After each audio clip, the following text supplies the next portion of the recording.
Several popular franchises have done miniseries over the years. The ones under Bandai's umbrella are no different. From tokusatsu like Super Sentai to Ultraman to anime like Gundam, this discussion will be about why Gundam Build Metaverse fails where the other mentioned series succeed. I do not own any of the clips or images used, and they are simply used for supplementary and/or informational purposes. I shall not be discussing Kamen Rider Outsiders in this video as of the time of making this, since it's a mini-series that is not yet complete. Comparing these two together, they seem very similar at first. There's brand new, really good looking Gunpla, there's characters from different parts of the franchise together, and they take a virtual stage to battle with their Gunpla. One of the most distinct differences is that while Gundam Build Metaverse is based off the Build sub-franchise of Gundam, Gundam Breaker Battlelog is of course based off of the Gundam Breaker games, including the now closed Gundam Breaker Mobile. I've only played Breaker Mobile, but please bear with me in that fact. Gundam Breaker Battlelog does mainly draw from the mobile game, which in turn also draws directly from the other Breaker titles as a result. The only new character named is Kentaro Mihara, who is also the Masked Man, as seen in the majority of the remainder of these 6 episodes. Despite not knowing that many characters, it was still a fun watch as it gave very cleanly done action, and a bit of a nice story using pre-established concepts, such as AI pilots, as was the case when the ones Kentaro used in his own custom Gunpla were hacked to turn against him.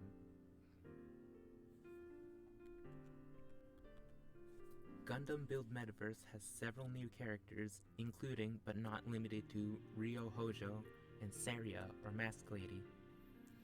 This miniseries was advertised as being the 10th anniversary of the Build portion of the franchise, and of course reuses characters from the previous 4 Build shows with new ones from Metaverse. However, a major difference is that several characters have voiceless cameos, and it was also used to advertise the Gundam Metaverse. I could make a whole nother video on why that was a mess, but that is not the topic at hand. Key differences are that, while introducing a new character, Gundam Breaker Battlelog didn't have the focus be on him, while Gundam Build Metaverse puts focus on their main character. While on this point, Gundam Breaker Battlelog sort of had a protagonist in Ryusei Fudo, the stand-in for the Breaker Mobile player character, but he was not the complete focus of the miniseries. Nearly every named character, if not all of them, in Gundam Breaker Battlelog has spoken at least once, while several, if not most of the characters in Metaverse were merely still images without even a voice cameo. Despite drawing upon the lore of the previous Breaker entries, including the, at the time, ongoing mobile game, it's not really required to enjoy Gundam Breaker Battlelog, but it would certainly enhance the experience, especially since Breaker Mobile was already established to exist before Battlelog came out. Gundam Build Metaverse required knowing all the characters beforehand, but due to it only being 3 episodes with very limited time to see them, they couldn't be characterized accurately or in an outstanding way. The Gundam Metaverse was not an already established and developed thing before the miniseries released, and it also focused on the main character while not giving enough focus to the returning ones. Pre-established characters were allowed to progress in development a little more in Gundam Breaker Battlelog, since it ties directly into the story of the game, while in Gundam Build Metaverse, they even reverted the ages and developments of several characters, severely violating continuity as well. That's very prominently featured as Kamiki Sekai and Seiori are both the ages they were when they had their entries, despite Build Fighters and Build Fighters Tri to have taken place around 7 years apart, not to mention Divers likely taking place in another universe altogether. Comparing Metaverse to Super Sentai Strongest Battle, they are also similar in terms of episode count and runtime, with Strongest Battle having just 1 more, and being performed in the live-action medium instead of the animated one. Super Sentai Strongest Battle has a couple new characters, those being Rita and Ryusoul Green and Black. The latter was involved in a small subplot with payoff by the end of the special, and it immediately follows up after Lupin Ranger vs. Pato Ranger, and transitions the franchise to Kishiberyu Sentai Ryusoulger. Every character with a prominent speaking role has an important role to play, especially the main team we see. Captain Marvelous, being a big player in the team, has major significance, as he could very well represent the first 35 seasons of Super Sentai alone, and with the connections he has, establish that the other teams in fact do exist, such as the Gosagers and the Go Busters. A lot of the characters we see do get to at least fight. For all we know, the non-speaking characters in Gundam Build Metaverse could just be cardboard cutouts and no difference could be discerned, because they pretty much do nothing but sit there. Even one of the returning characters pretty much just up and left after his appearance, that character being Riku from Divers. There doesn't need to be much knowledge of the franchise to enjoy Super Sentai Strongest Battle. Like with Gundam Breaker Battlelog, it would certainly enhance the experience, but it is not required, especially with the main team's characters' shows of origin. Though, since they do use flashback scenes, at least a little bit of the context can be found from within the miniseries itself, which Build Metaverse did not do at all. And here's the comparison I made in my mind which inspired this entire video. The Gundam and Ultraman franchises are two I hold very dear to my heart. To be fair, I plan to not compare Metaverse to any Ultra Galaxy fight other than New Generation Heroes. This and Gundam Build Metaverse were both made specifically to celebrate anniversaries by using returning characters, which is why I chose to compare these two at first.